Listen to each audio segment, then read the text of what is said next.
বাড়িতে গিয়ে যে ঈদ পালনের যে কি আনন্দ সেটা আপনি হয়তো বুঝবেন না, কারণ আপনি তো এই চার দেয়ালের ভিতরে আবদ্ধ থাকেন, সীমাবদ্ধ থাকেন। বাস, আমি আর কোনো কথা শুনতে চাই না। বাড়িতে যাওয়ার কি দরকার? এখানে বসে ঈদ করবা, বাড়িতে টাকা পাঠাই দিছো, ব্যাস শেষ, এই পর্যন্ত। আর দরকার আছে? আমি আসি। আসসালামু আলাইকুম।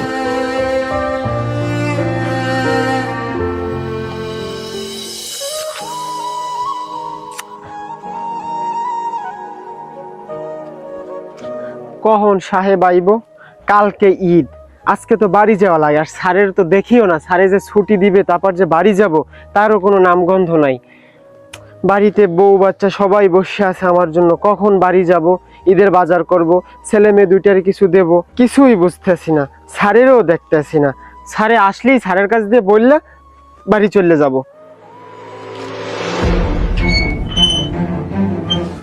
আসসালামু আলাইকুম স্যার। ওয়ালাইকুম আসসালাম। কিছু বলবা? জি স্যার, একটু কথা ছিল। জি বলো। না মানে স্যার, কালকে তো ঈদ, আপনি তো বেতনটা ঠিকই দিছেন, কিন্তু বোনাসটা তো আর দেননি। এই বোনাসটার সাথে যদি আমাকে একটু এই ঈদের ছুটিটা দিতেন তাইলে অনেক ভালো হতো। আসলে একটা কথা কি বলো তো, তুমি যদি বাড়িতে ছুটিতে যাও তাহলে এইগুলো দেখবে কে? তাছাড়া দেখা গেছে তুমি ছাড়া তো আর এখানে কোনো দ্বিতীয় দারোয়ান নেই, তাই না? তা স্যার- এই ঈদে বাড়ি না যাওয়াটাই তো ভালো। স্যার, এখানে দ্বিতীয় কোনো দারোয়ান নেই সেটা যেমনি ঠিক, তেমনি আমার জন্য তো আমার পরিবার বসে আছে স্যার বাড়িতে। বাড়িতে বউ আছে, বাচ্চা আছে, এছাড়াও বয়স্ক বাবা মা তারাও আশা আছে যে ছেলে আসবে, তাকে নিয়ে একসাথে ঈদ করবে, ঈদ কাটাবে। আহা, আমার কথাটা একটু বোঝার চেষ্টা করো। তুমি বাড়িতে যাবা, তুমি তো বেতন পাইছো, তুমি টাকাটা যদি বাড়িতে পাঠাই দাও তাহলে তো তারা ঈদ করতে পারে, তাহলেই তো হয়ে যায়। তোমার যাওয়ার কি দরকার? এত বাহানা করার কি দরকার সেটা বলো। স্যার, আমাদের যে কারখানায় এখন তো আর কোনো কাজ নেই আপাতত। আর এমন টাইমে আমি বাড়িতে গেলেও তো কোনো সমস্যা নেই। আপনি যদি চেষ্টা করেন আমাকে নিশ্চয়ই ছুটি দিতে পারবেন। আপনি একটু চেষ্টা করেন স্যার।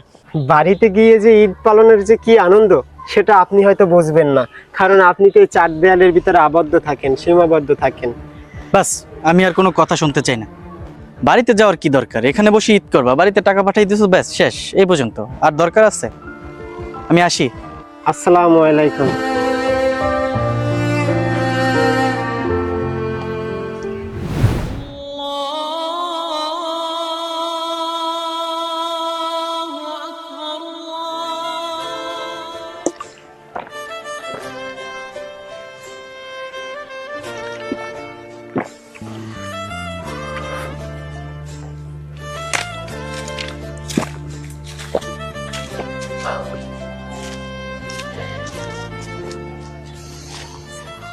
আরে স্যার, আপনি এখানে?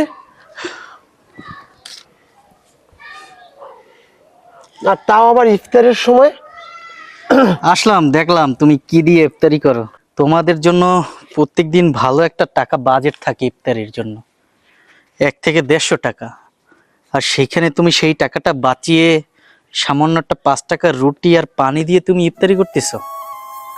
আসলে শাহাদাত, তোমরা না তোমাদের ফ্যামিলির যে কতটা ভালোবাসো সেটা আসলে না দেখলে তোমাদেরকে বোঝা যায় না। না মানে স্যার, হয়েছে কি, আপনি তো আমাদের বেতন দেনই, তো এর পাশাপাশি আপনি যে এই ইফতারের জন্য যে টাকাটা দেন ওইটা আমি সঞ্চয় করি আমার পরিবারের জন্য। যাই হোক, ধরো এটা।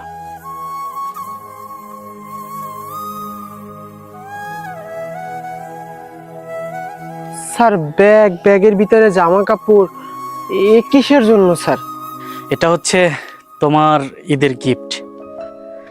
আর তাছাড়া এই হচ্ছে তোমার বাড়ি যাওয়ার বাসের টিকিট। বাসের টিকিট?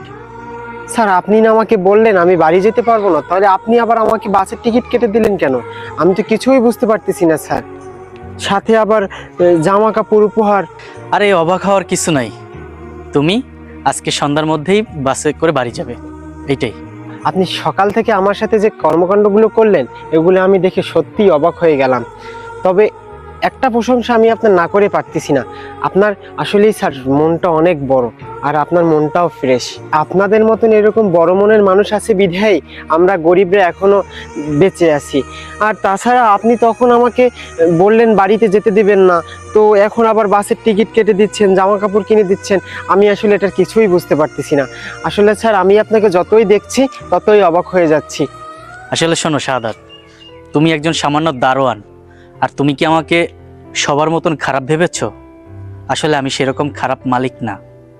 আমি হয়তোবা এত বড় একটা কারখানার মালিক হতে পারি, কিন্তু আমি অমানুষ না। তুমি একজন সামান্য দারোয়ান হলে কি হবে? তুমিও তো একটা মানুষ, তোমারও ফ্যামিলি আছে, তোমারও বাচ্চা কাচ্চা আছে, তোমারও তো ঈদ পালন করার জন্য একটা ভালো মন আছে। আর সেই মনটাকে তো আমি মালিক হিসাবে ভেঙে দিতে পারি না, তাই না? আসলে আমি তোমাকে সকালবেলা পরীক্ষা করেছি, দেখছি তোমার মনের অবস্থাটা কি। তুমি আসলে এতটা আপসেট হয়ে যাবে এটা আমি ভাবতেই পারিনি। অনেক ধন্যবাদ স্যার আপনাকে, আপনাকে অনেক অনেক ধন্যবাদ। আল্লাহ আপনার অনেক ভালো করুক। স্যার একটা কথা ছিল, আপনি তো আমাকে ছুটি দিয়ে দিলেন, তো এখন এই কারখানার দেখাশোনা কে করবে? আমি ছাড়া তো আর কোনো দারোয়ান নাই এখানে। আরে ভাই, তোমার এই কারখানা নিয়ে চিন্তা করতে হবে না। তুমি মাথা ঠান্ডা করে নির্টেনশনে বাড়ি গিয়ে ঈদ করো। আর 2-3 দিনের জন্য এই কারখানা ধ্বংস হয়ে যাবে না, এটা নিয়ে তোমার টেনশন করার দরকার নেই। সময় হয়ে গেছে, তাড়াতাড়ি যাও, 7টার মধ্যেই গাড়ি ছেড়ে দিবে। যাও যাও।